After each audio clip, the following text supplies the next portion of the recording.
కాంతి గారికి నమస్కారం. గురుగారికి పాదాభివందనాలు. గురుగారు చిన్న 2 ప్రశ్నలు గురుగారు.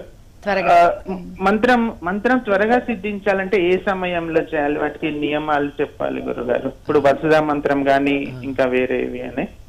అట్లనే ఇంకొక చిన్నది గురుగారు, పిల్లలు పుట్టడానికి ఏమైనా పూజ గాని స్తోత్రాలు గాని చేయొచ్చా గురుగారు? 2 మంచివే. ఒకటి ఏంటంటే మంత్రం ఇచ్చినప్పుడే గురువు గారు మీకు ఏమండి ఎప్పుడు పడితే ఎప్పుడు చేసుకోండి అంటే నిరంతరం చేసుకోండి. లేదా మంత్రసిద్ధికి ఉదయమే చెయ్యండి అంటే ఉదయం, సాయంత్రం అంటే సాయంత్రం. సాధారణంగా వసుధా మంత్రం ఉందనుకోండి, అది ఉదయం సాయంత్రం 2 పూట్ల కూడా ఇంట్లోనూ గుళ్ళో ఉన్నప్పుడు ఓంకారంతో చేసుకోవచ్చు. ప్రయాణంలో ఉన్నప్పుడు ఓంకారం లేకుండా చెయ్యాలని నియమం.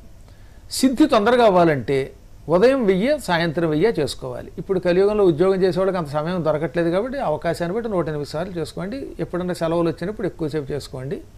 అది గ్యారంటీగా మంత్రసిద్ధి అవుతుంది. ఇంక రెండో ప్రశ్న అడిగారు.